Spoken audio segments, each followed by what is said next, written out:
This is our first in-person Dean Speaker Series in what seems like about 10 years. I know it's not quite that long, but it is wonderful to see everybody, and it's wonderful to have guests here. I'm Doug Shackelford. I'm the Dean of the school. We've got Louise Brady and Bobby Long from Greensboro over here.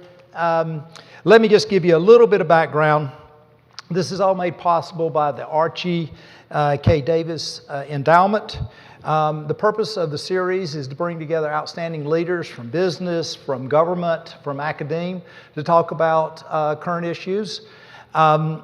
Louise and Bobby are particularly important to me because they are good friends that I have known for some time.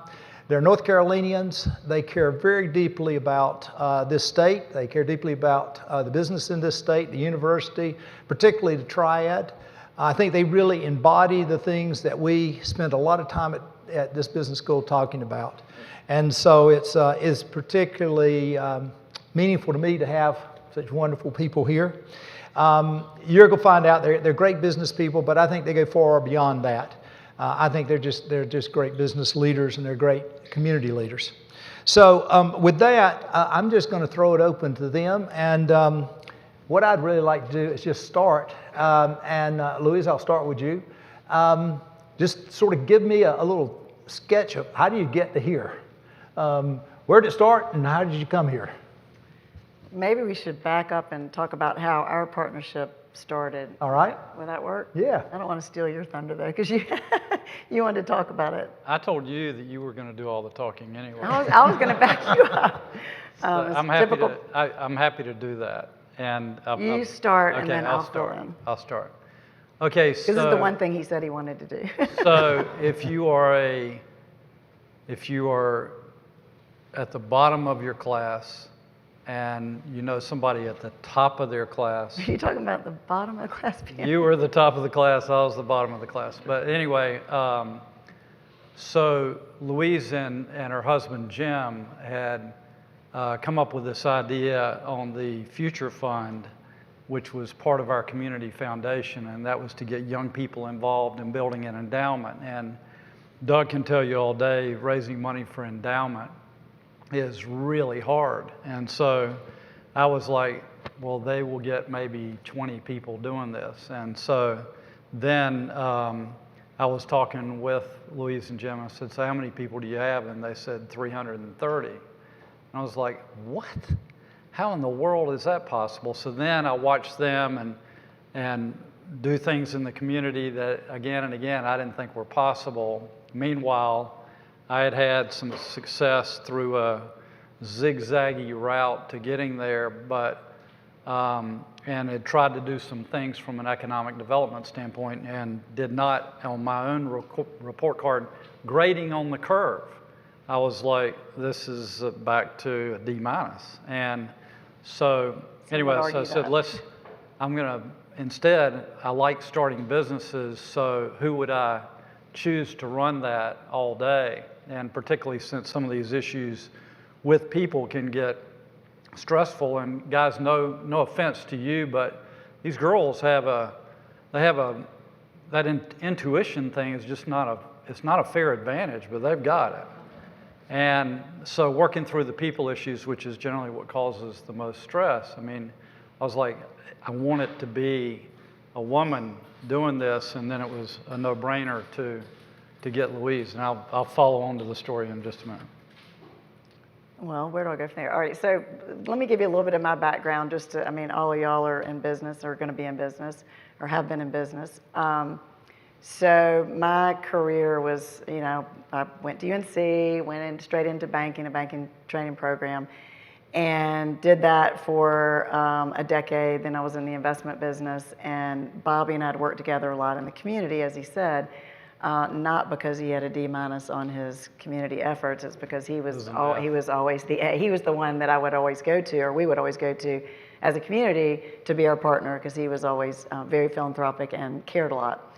So whether it was bouncing ideas off of him or going to him, to actually raise money for various projects, he was always the one we would go to. So we worked together for probably 20 years or more in the community. And then when Bobby came to me, it was and our community foundation head, Walker Sanders, and I would help him a lot with some of the philanthropic giving, and he said, I just feel like I'm not getting done what I want to get done.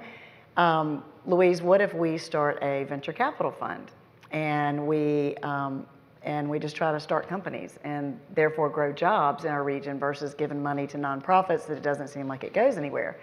I was like, that's interesting. Well, and she was like, I know that Bobby's going to be a failure at this. No, I did not. And No. and so, You but take I had over. a secret plan. And that was that I have this pal through playing golf for years and all that, who was king of his name is Henry Kravis, and he started KKR with his cousin and best friend, George Roberts, and they've been co-CEOs forever. Anyway, so I said, let's go see Henry Kravis and see what his ideas are. And so we went to see Henry, and Henry said, listen, you live in North Carolina, and oh my gosh, you've got UNC, you've got Duke, you've got NC State, you've got Wake Forest, you've got all these universities. You have great science, and I would compare it to certainly the Bay Area and certainly the Northeast. And the difference is that you have virtually no venture capital. So I would go find your top professors, and I would find out what their ideas are and commercialize those. So Anyway. then we went up there. So the backdrop, remember I was in banking when we first started in the training program, that book, Barbarians of the Gate. Older people probably might remember that, but a lot of you won't. But it was like our case study, and it was all about RJR takeover, So I was thinking Henry Kravis was going to be this, just horrible, gruff man. And I was like, okay, I can handle this. And so I was doing both. I was still had my investment advisory business and was kind of doing this on the side, and everything was good with that. Bobby said she can be part-time, no big deal. So he said, we're going to go up and see Henry. And I was like, interesting. Went into Henry, and he comes and gives us a big hug. He's a teddy bear. He's like, how are y'all? My gosh, I've read about you, what you do in the community. I love it. So we talked about that for half the meeting, and then he basically gave us the best tip, which was go find smart people. You've got smart people in your universities. And today, and it may be pivoting, we were just talking about this at lunch, but a lot of the big companies out there, they're not innovating anymore. They used to be they had innovation shops in-house, and they pivoted away from that, a decade or more ago. And so now the innovation's coming from small companies. And most of that's coming from universities, and it's coming out of labs, and it's coming out of smart people and great ideas. And then the companies, the big Fortune 500 or 100 are like, well, we can just buy the innovation. We'll wait until it gets developed. They do all the hard work. That way we don't have the failures, and then we'll just, pay big dollars for it. So I think our timing was just lucky that we started this about 9 years ago. And we met some great people. Actually, the first visit we made after visiting with Henry and deciding to spread outside of the triad, because we were trying to help Greensboro in particular. We're like, okay, well, let's expand it to North Carolina. Now we can help all of North Carolina. That way we can grab Carolina and Duke and NC State, et cetera, in our part of our region. And so we went and met with Joe DeSimone, because we had heard from various people that he was one of the top professors at UNC. And went in and met with Joe, and this is kind of a funny story. He was a great guy, and I don't know if any of y'all know him or ever worked in his labs, but he had an entrepreneur class, and he would bring in speakers. And so he was kind of a big man on campus, and we went and met with him, and he was like, okay, I've got some ideas. Y'all are looking for, companies to invest in. And he told us about his 3D printer. And he said, we're printing these little teeny ice cubes. Well, I didn't even understand what a 3D printer did. That didn't make any sense to me. I'm not mechanically inclined. I'm more of a math person. But I was like, how do you get a 3D? What does it do? So he could explain it, which all professors can. And so a lot of our investments are through professors, because they can explain this, intense science to us, and we can understand what the technology is. Especially in biotech, it gets real important to have a professor explaining that. So he told us about the 3D printing company. We said, okay, great. we'll fund it. Very non-traditional. He'd gone to, what did he say, 50 different people? It was a number. 50 yeah. or 60 different people and been turned down. And here we come in fresh and not knowing at all what we're doing. And said, sure, well, how much do you need? And he said, $3 million. Well, we were so wowed with what he had, even though it was just that ice cube, but he could sell the dream of this thing being Explain it. life-changing for the whole world. And it was like Terminator, that ice cube just went whoop like that, not this dun, dun, dun, dun. And we were like, holy smokes. And so you should do, we're so glad you're learning finance and all that other stuff, but this was a quick calculation on the fly, because we were like, okay, the fact that he's been out to all these people before means that he's very practiced on his talk, and so therefore the next one's going to hit it big, which actually they did. It was Sequoia right after that. And so we said, and he said, what do you think? And we said, you name the valuation and you name the how much money you want, and we're in. And just call us back later today. And we walked out of the room. And we walked out of the room.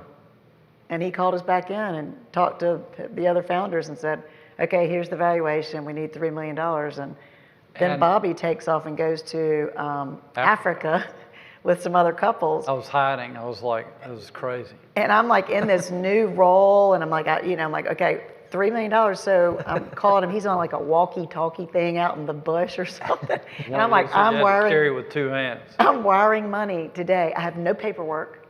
I would never do this in a million years in my banking role or in investments. I said it's kind of crazy, but I think if we don't do it, we're going to lose this opportunity.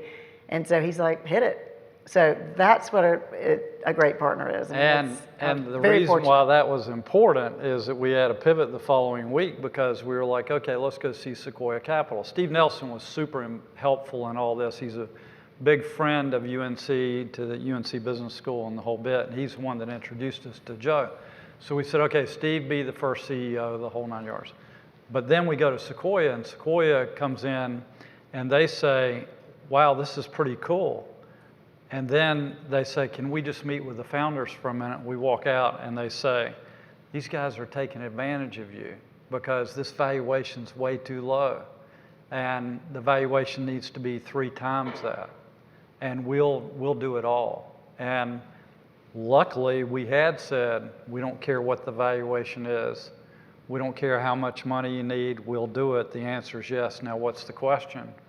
Because then they were able to say back to Sequoia, well, that's just it. We're the ones that named the valuation, not them. And they were like, what? Well, yeah. And so they said, would you be fine at doing it at triple the valuation? We said, as we said, we are fine with the valuation. And if you had given us that number last week or twice that number of their giving, we would have done it. So I'll tell you a funny story about that. So we took a plane out there because we took the printer. It was like, we call it the Honey Badger. It was in a little wooden box. And we're like, it'll be much more effective if we actually print and show them this, liquid growing out like the Terminator. So we went to Sequoia and we printed once in the morning. And they said, well, can you come back at noon for some other people? And we did it again. And then they said, if you can actually come back at 5 o'clock. And at that point, the room was full and it had all the partners in there. And we could tell, all right, I think we've got them. And but the flight back with just all of us, it was the 4 founders and Bobby and me, and literally we were trying to put newspapers up over our head as they debated whether they should make us take our money out and put it back in at this new valuation. And we were like partners too. So finally we're like, guys, listen, it is fine. Just do it. It all works out. It'll be fine in the end. So it's a very non-traditional way to look at things, but that's just to show you we had no idea what we were doing when we started this. It ends up being that was a great investment. It was our first unicorn, I think, in North Carolina, and now the company's out in the Bay Area and is doing really, really well.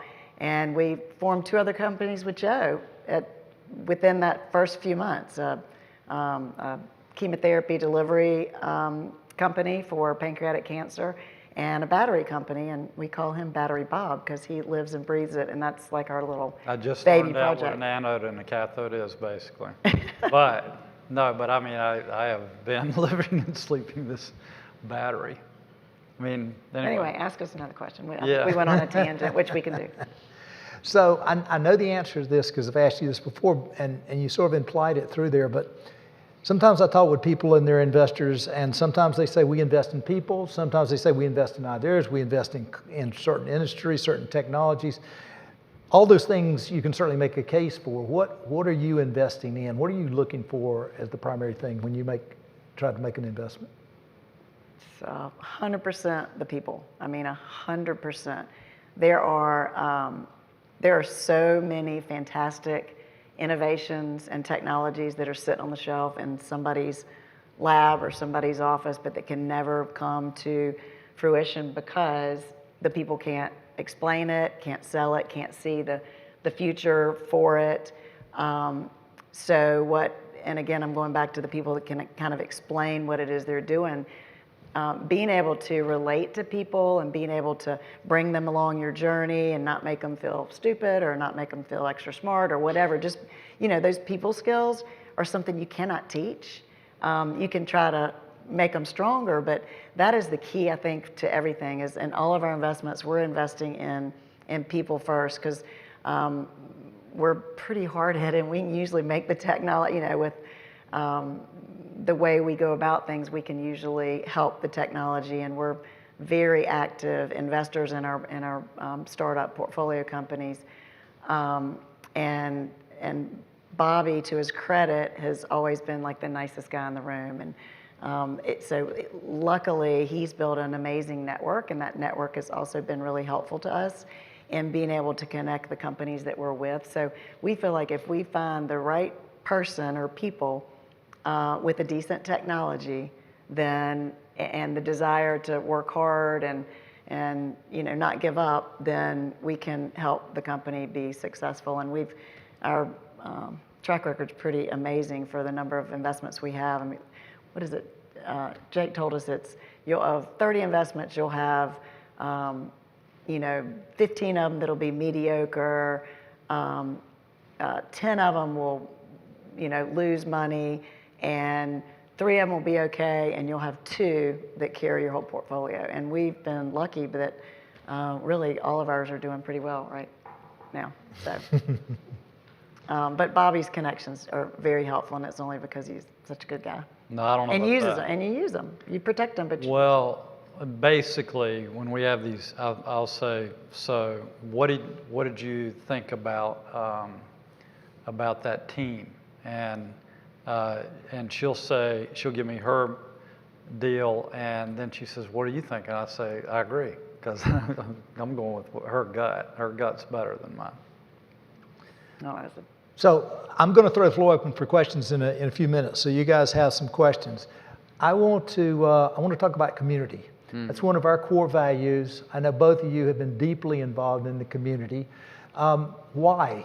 In some sense, you've been successful. You could sort of take your riches and have fun and do your own thing, or continue to do your investments. Why invest in the community locally? And I know you've done things all more broadly. What does community, and why does that matter so much to the two of you? everything I knew from him, so That's I'll let you not take true. that one. But actually, we were in a meeting the other day, and we were talking with this lady, and who's doing some amazing stuff, particularly on the wealth gap, and particularly for underprivileged children, trying to get them hope in the form of an education and success in business or academia or whatever it is, really is an alternative to gangs. And so we were asking her what her background was, and she said, well, I got a scholarship to college. I was number 1 in my high school class, and I grew up on a tobacco farm, and basically I couldn't go until we picked all the tobacco and the whole bit. And in my freshman year, I had to leave college, and we were like, well, why? You had a full scholarship. And she said, my parents died. And we said, wow. And she said, and I had a little brother, and I needed to take care of him. Of course, I wanted to go a little further, and I said, your parents died in the same year? And she said, actually on the same day. And I go, a car wreck? And she goes, because I knew exactly where she grew up.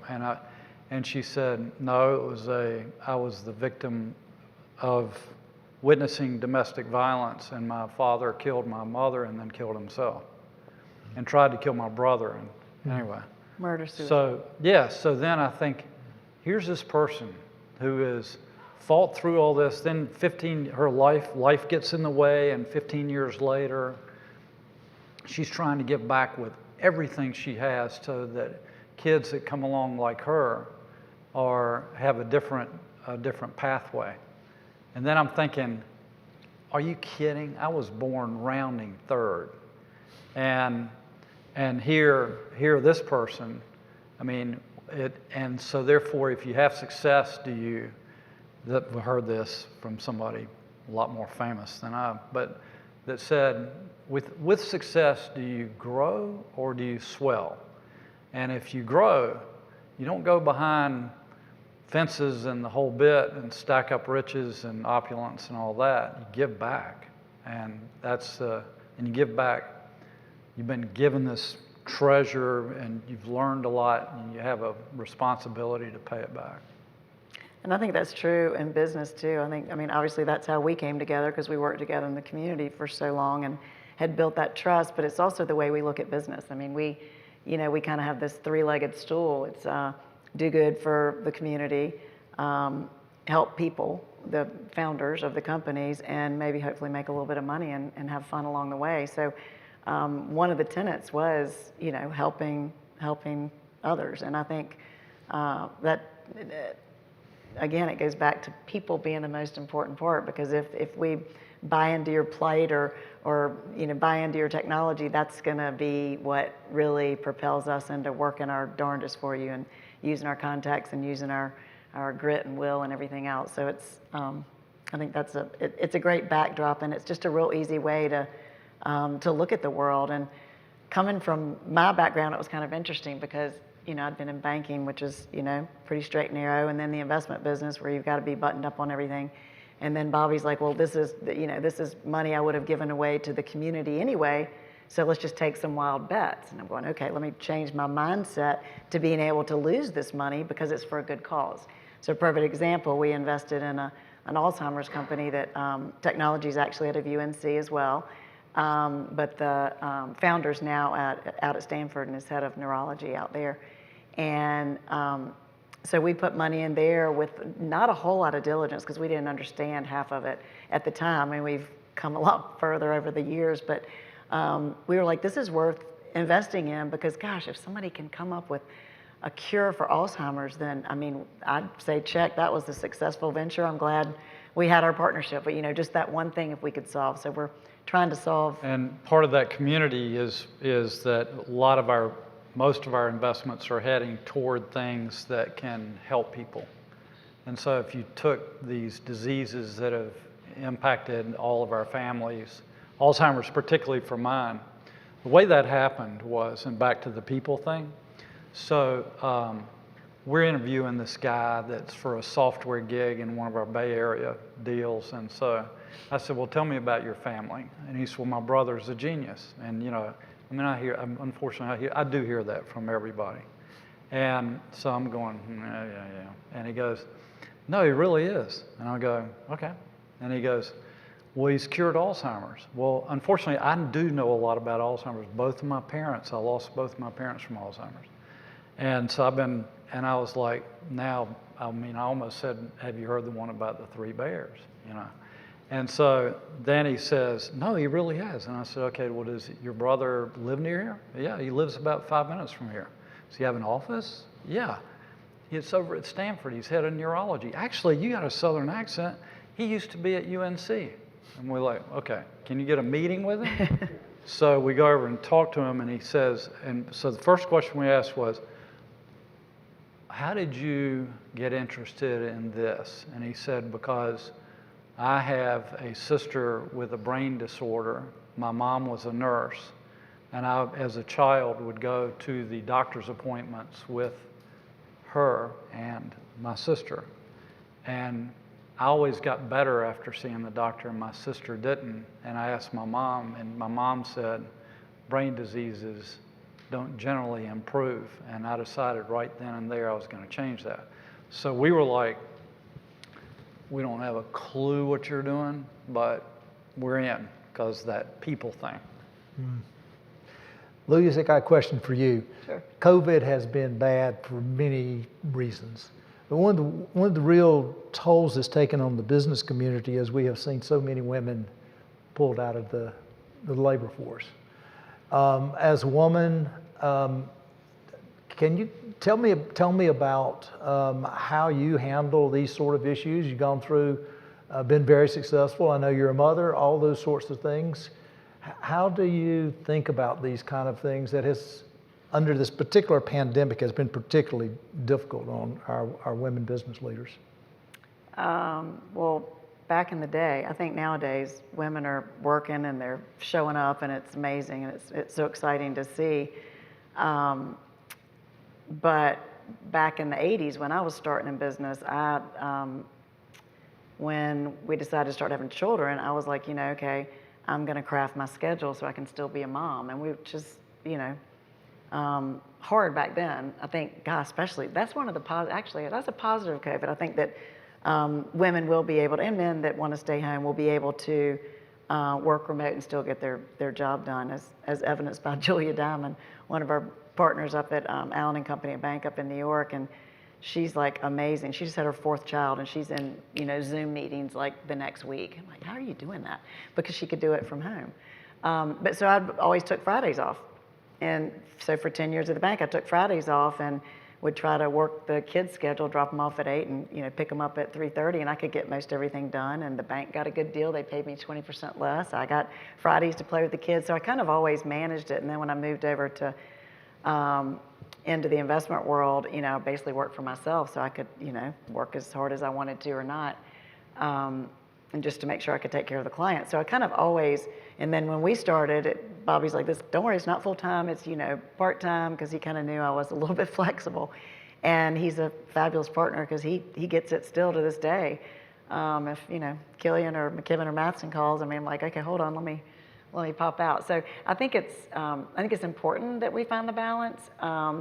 But if you're, you just have to ask for it. I think a lot of women are afraid to ask for, hey, I want this time off. But now, I think it's easier now and more accepted now. And I think, as Bobby was saying earlier, I think men realize now how important it is to have women in the room and to have women on boards and have women in their team and on their team, because you just get better ideas. We do think differently than men, and maybe we have a little bit of an advantage on the intuition piece, but I think the combination is really good, just like the diversity in general. That's one of the big things we try to do is really build a real diverse team.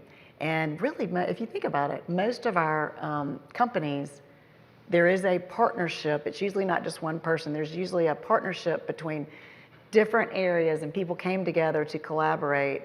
Not necessarily that they're diverse, but their backgrounds were diverse. So maybe a chemist gets together with a physicist, or, because they can solve problems. They're not looking at it one way. So I think that's really important to have women in the room. And I totally agree. And that's why diversity is so interesting, because early in my career, I met this guy and I said, so you got rid of so-and-so. Why'd you do that? And he said, because he always agreed with me. I want somebody that didn't. I want somebody that had a different perspective. And I said, so what'd you tell him? I said, you always agree with me? I already agree with me. You're gone. Y'all have all kinds of group work, I'm sure, and you probably can see the same thing. You're like, I don't know if at the beginning of your class, I don't know if I know that person well enough. They're not as smart as me. They're not going to be able to do it as well. And by the end, you're like, oh my gosh, thank goodness they were on my team, because they brought a perspective that I hadn't thought about or that was different. And therefore, it makes for a better answer and result. Well, let's throw the floor open.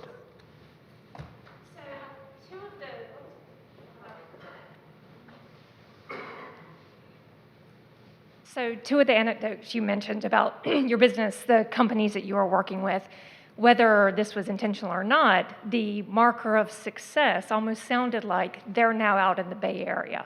Now, as business leaders in the state of North Carolina, and what do you think, if with your perspective, are things that we need to change about doing business in North Carolina? That the success is these companies are now in Raleigh, they're in Chapel Hill, they're in Durham. What do you think kind of needs to change this in your perspective? That is a great question. It really is. And great the question. Bay Area is because Joe went out there, so the 3 companies are out there. Just But 3 of them, 3 out of 30, so only 10%. 3 or 4 or 5, but anyway. And that was not intentional. So what we did was we were like, okay, now that we have these companies out there to access talent, and it was for software and hardware talent. And that is where all the talent was. And we tried to get people to move here, and it just wasn't as easy. So then we said, well, we'll start building the bridge between North Carolina and California. And we are building that bridge, and we're trying to get tech companies to come here, and that's a big part of our mission. And not to bring up politics, we had a couple of them come in before. Oh, good Lord, that HB2 bathroom and thing. It's like, then it was like, okay, none of the tech companies are going to come for a while. We had 3 ready to. But anyway, so they're not smarter. Their business situation's not better. There's just a bigger group of them because of all the different companies out there. So in the hardware software arena, that's hard to compete with. But what North Carolina has is we have biotech, which is what we figured out. So now most of our investing is in biotech, which is why we were over at Duke earlier. They were like, do you do a lot with Duke? We were asking. But our biotech is as strong as the Northeast, as Boston. So we really have an amazing network here, and I really think that it rivals anybody. So we have tech smarts, and then we have obviously all other kind of companies too. But for the moonshot type of investing that we do, which is technology only, biotech's what's here, and we have a handful of biotech companies here, and we also have just some other. And we obviously had to branch out of North Carolina because of obvious reasons, because the companies would move, or Sequoia would make a move, which is what happened with Carbon.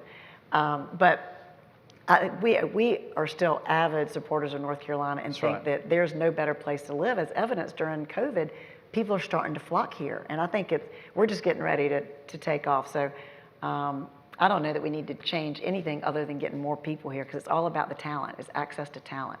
Companies come where there's talent. And one other thing from a political perspective, we can be a little more center of the aisle, I think. So. It's a great question. We don't like inflammatory anything on either side. Another question. Right here in the middle. Louise and Bobby, thank you for being here today. I'm Kevin. I'm a first-year MBA student. I actually lived and worked in Greensboro for 3 years prior to coming here, so awesome. Thanks for repping. My question is about, you mentioned that part of the reason you knew you were going to invest in Joe was because he could sell the dream, and that you want to work with people that are able to sell the dream and know about the dream. So could you tell us about what makes a compelling dream, and what are the things that make it so that people want to buy into it? Can I Sure. take a shot at that one? Okay, so if you're starting a company and you have a blank canvas, then what are some of the things, and you want to change the world, what are some of the things that you would go into? You would go, health is obviously a big one, so let's take the immune system. The immune system is the most powerful drug ever created. How you harness it, how you make it smart. I think of the immune system like the Incredible Hulk from a strength standpoint, but with the brain of a dinosaur. So if you can do a brain transplant for the immune system and make it smart, turn on when it needs to, turn off when it needs to, and control it like that, then that creates a platform that helps all of our parents, our siblings, our loved ones, the whole 9 yards, all of our families, and so that would be a platform. So you'd say, okay, we want to do something around the immune system. Then you start meeting people and interviewing them and that kind of stuff, and seeing and hearing their vision. For example, one of them that we met on this was a guy named Saul Bearer. Saul Bearer was born in a concentration camp, and by the luck of the draw ended up getting out and ended up in this country as a little child. And then he worked like crazy all the way through, and he started Celgene. Celgene obviously turned into this behemoth, but it wasn't always. He had aspirations for a particular drug that he loved. He raised some money around it. He lost. The drug failed in trials. And so then everybody's like, you're a goat, get out of here, we'll never back you on anything again. And he said, oh my gosh, this is the greatest learnings of all time. And he said, now I know where it will work. And it became the #1 cancer selling drug of all time. And so Saul Bear, you meet people like that, you can tell in an instant. And then I ask her. But I think your blank canvas is you got to have a passion. I mean, how many of y'all want to start your own company one day, work in a startup? So a handful of you. Okay. So, you know, you're building blocks your whole life. I could never do it. So that's why I love investing in smart people that can. I would have thought it was daunting, especially back at your age. I would have been like, oh my gosh, I don't have any good ideas. But you do. Everybody does. And then just take risks. Don't be afraid. You know, think outside the box. Think of outlandish things. Dream huge.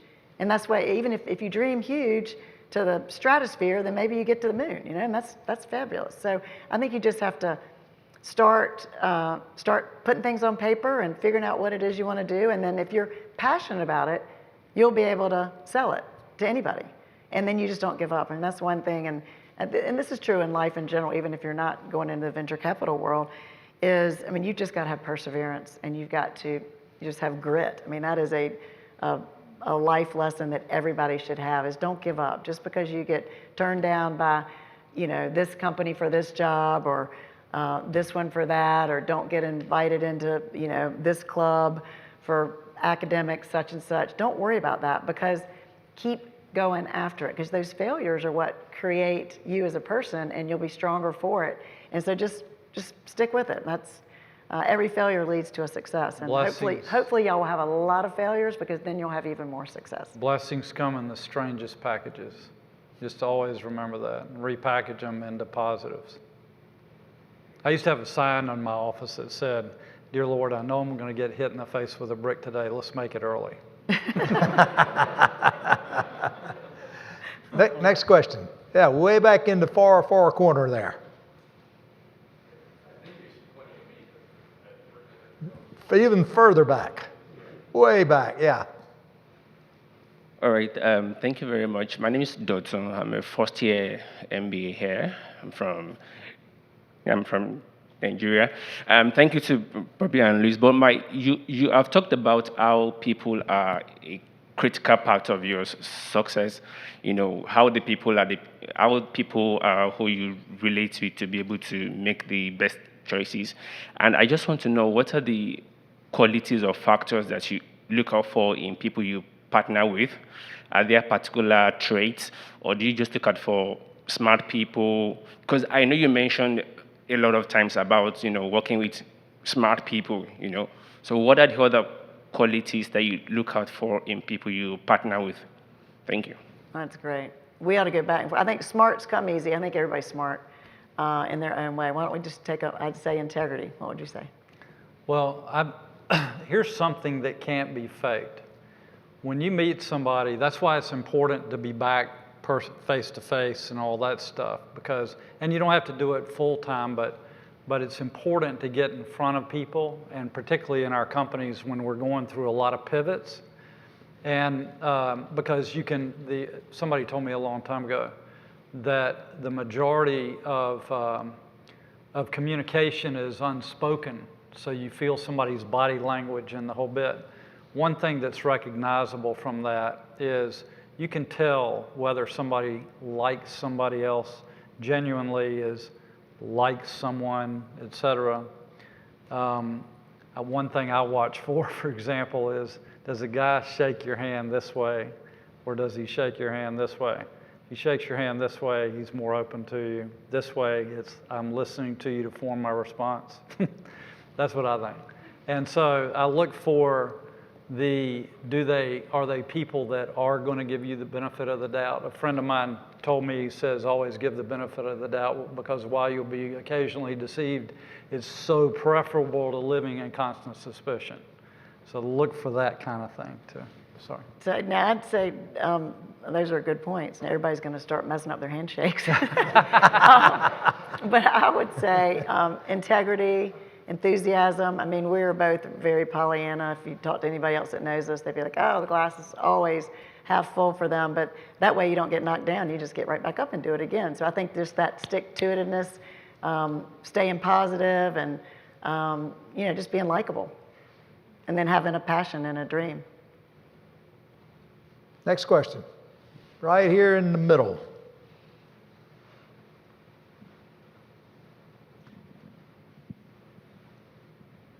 Hi, I'm Avery. I'm a first year at Kenan-Flagler as well. I was wondering how you all think about scale with your fund and trying to help the most people as possible, but also keeping sort of the roots of your partnership and that dynamic flexibility that you had when you started 9 years ago. That's a great question, and I can talk about our new fund. All right, so it's a great question. One of the joys of what we have, from my perspective, is that I don't have to go out and raise money. Oops, I forgot I have a microphone. That we don't have to raise money because it's just our capital, his capital. So that's a real benefit, and it also makes us very nimble too, because we're like-minded, but we'll talk about a deal and we can pretty much make a decision like that. So that's part of our secret weapon and advantage, I think, to other VCs. In addition to being really nice, we really do try to be angels versus the really tough venture capitalists. But to that point exactly, there's so many opportunities and there's so many companies. So along the way, we started bringing a couple of friends along to invest alongside of us so that we could not only kind of control the cap table and keep it nice people. We have a NOAA policy that actually came from Joe too, no assholes allowed. So we don't want to deal with only nice people. Did you really just say that? I did, excuse me, I cussed. Yeah, redact. But the NOAA policy is important, and so we would try to control the people that were investing alongside of us so that we could help the founders in the best way and that nobody would get kind of squirrely. So we did this over years, and also would tap out on the amount of money we could put in, but we knew that the company needed more, and so that's kind of how we did it in the past. But just 2 years ago, Bobby's son Robert and I started our second fund.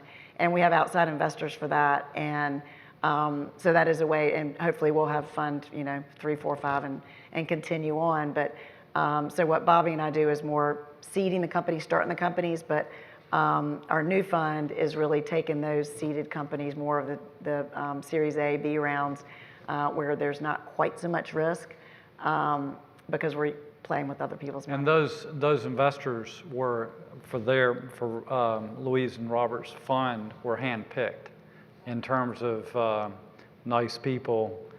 They genuinely like you, all that stuff. And they're all iconic business people and are fabulous to work with. And half of them have their own financial companies actually and could do what they want to, but they're passionate about this because they know our passion is helping others, taking wild bets on really important global issues. So like when we talk about global issues and you think, okay, well, a 3D printer, what exactly can a 3D printer do? Think about the number of people that have not been vaccinated. And Joe, for example, his department at Stanford, 30% of the reasons, even though they'll come up with, I hate mRNA, they don't have a clue what mRNA means. But they are scared to death of shots. And so they'll disguise it or whatever else. So, and then you think about the people that can't get it in other parts of the world because of the refrigeration requirements, the health professional requirements, et cetera, et cetera. And so he's figured out a way to print microneedles, which effectively will embed the vaccine. It will not be subject to oxygen. It will go through the skin, which will enable it to be a 50th of the dose versus like the a little arm, Band-Aid. and the same efficacy. And so that's the kind of thing. And also with chips, think about the supply shortages, et cetera, and think about being able to design chips that have their own ventilation. You can then put much more power, et cetera, et cetera. And part of spreading the wealth and, so to speak, and helping more people is not only in the future funds that we raise, but also the people that are around the table, the ones that are handpicked, can be helpful to all those companies and can be helpful to others. So it's really this big network of trying to help as many people, but it's really in these groundbreaking. I mean, like one of our first investments in the second fund was really based out of a defensive measure, because a bunch of the guys were coming out of the military and they wanted to protect our troops. And it's basically a way to harness power, to deploy power or retract power. And so it's going to help us militarily, and it also obviously is going to be a huge win for like power grid and energy storage and deployment. So it's pretty cool, all the different things that we get to be involved with and have access to. So learning curves like that every day. So I'm like a happy camper, and hopefully we're helping people realize their dreams on the other side that are receiving the funds. It's a good question. Right here. Hey, my name's Spencer Taylor. I'm a first-year MBA, also an Elon grad. Go Phoenix. For you. Yeah. My question is, we're talking a lot about these world-changing and life-changing sciences that you're investing in. Do you ever feel like emotion, the emotional part of your brain, overtakes the profitability financial side, and how do you combat that? You take that one. I'm nodding. Well, Me Okay. more so than him. yeah, my past life was kind of was finance, and it was an insurance gig, but it was like, okay, well, insurance has infinite supply, finite demand. How do you ever make a margin? So I was like, okay, is there a way that we can design products where we control the supply, create the demand, and get a good margin? So I was like a killer for the bottom line, and it worked pretty well.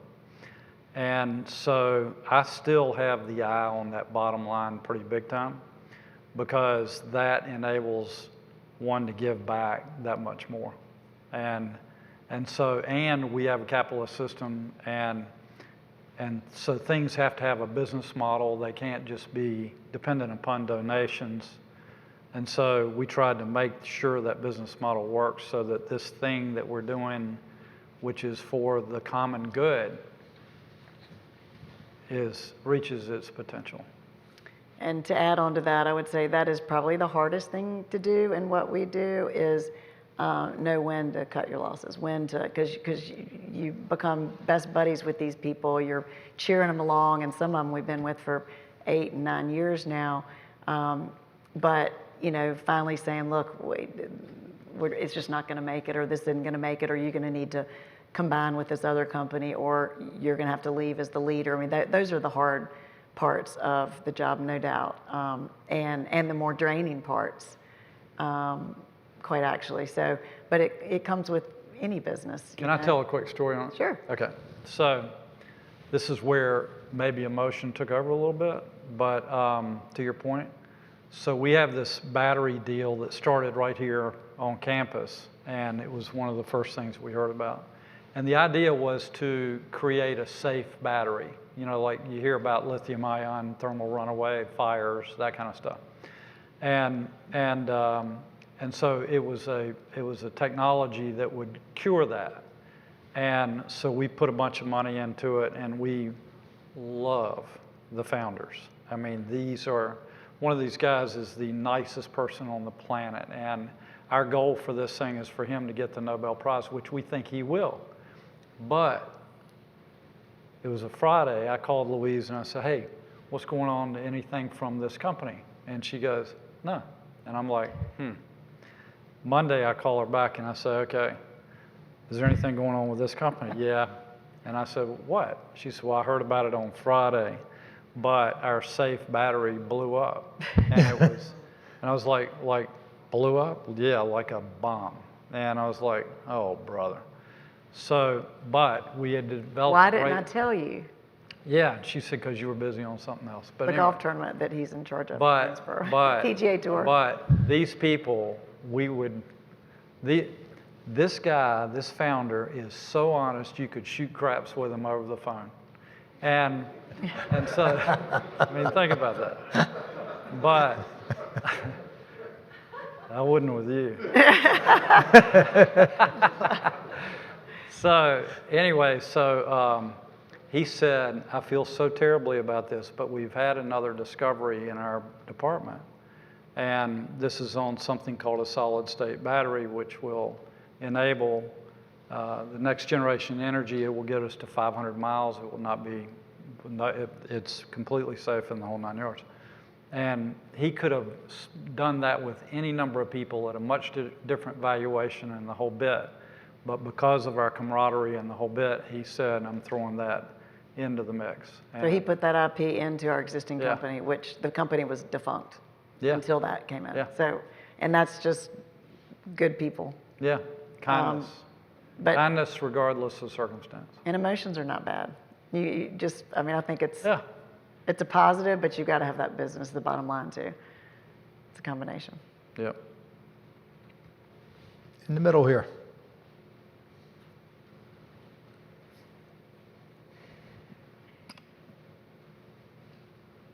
So a recurring theme through a lot of your stories is like cultivating relationships with people and leveraging those relationships to further your business interests. And we're first-year MBA students, or I'm a first-year MBA student. We're doing a lot of networking right now, trying to get jobs or get internships. And I just wanted to see if you had any networking tips and things that you do to kind of cultivate relationships, but not like overtly like rely on people or ask them for too much. You want to go? Play golf. Go ahead. I would say that your presence matters. That you know, I see just completely be yourself, and kindness is particularly to a defenseless person. You don't think anybody's watching that, but they are. And you see somebody that is a jerk to a defenseless person or is dismissive, people notice. And they don't think, you don't think that they do. I've got friends that I like a lot, but I knew early on they were not going to be very successful, even though they had the gift of gab and the whole bit. There's a book that was written by a Wharton professor called Givers versus Takers, where they actually put the math to it. And the taker took off out of the chute, but over the lifetime, it was like this. The giver was so superior. So in everything you do, it's such a better way to live anyway. Be amazingly kind, particularly to a defenseless person, because the person that you're trying to network with, they know you're going to be sugaring up to them. If they're worth their salt, they're watching what you do with somebody that can't help you. And that sounds, she said golf, for example. I look to see how somebody, I know they're going to be pretty nice to me. I'm watching what they do with the caddy when I'm not there. And so I will have already checked with that caddy. And I said, tell me how they are with you. And then they don't realize why nothing happened their way, but I'm like, gone. Yeah, I mean, I think that's a good answer. Yeah. Okay. I think we got time for one more quick question. Right here in the front.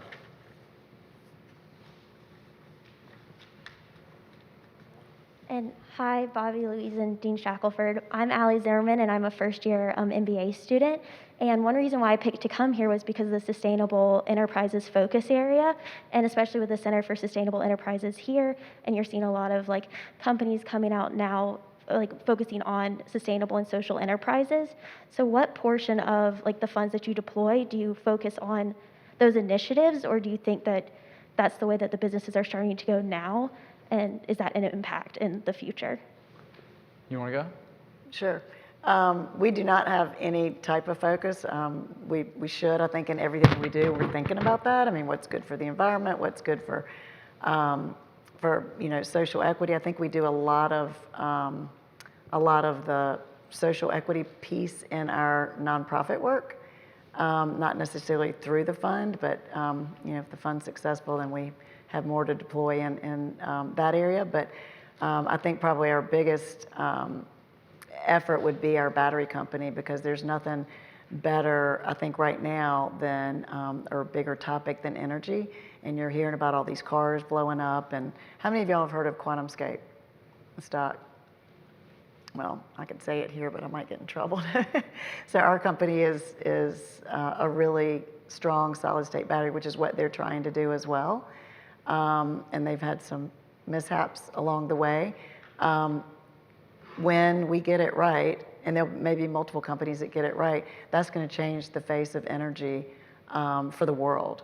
You know, we will use batteries more to harness energy, so then solar makes more sense, and wind makes more sense, and, you know, less dependent upon oil, which then helps with the, you know, global. So I think in our fund, the one that we're working on most would be the energy sector and in the battery company, and then in my second fund with Robert would be that other power company. What do you think, Bobby? Great answer. But it's really important. Like my oldest daughter wants to be in the venture world, and that's what she wants to focus on completely. And there are a lot of funds that are focused on that. So you can find those. It's, you know, it's smart for people to start looking that direction. We've got to all be more conscious. We spend a lot of Let time them on ask the us battery. one hard question. Those were easy. They'll save hard ones for me. Yeah, exactly. This was fun. Thank y'all. Thank you too for coming. This has been great. It was fun for us. Absolutely. By the way, he's a great guy. We've known him for a long time. And the feeling is mutual. I think you may have seen the way they talk of why I feel so close to Bobby and Louise. And in my mind, they embody what we want to achieve as a business goal. You know, we want to be excellent in everything we do, but it's excellence with real class and treating people right and doing the right thing. So it is wonderful to have you two to kick off our Dean Speaker Series of the year. We got a whole slate coming up, and so stay tuned. I don't know when the next one is or who we have. Can only go up from here. You know, but we're going to have a great year. So thank you for attending. Have a great afternoon. Thank y'all.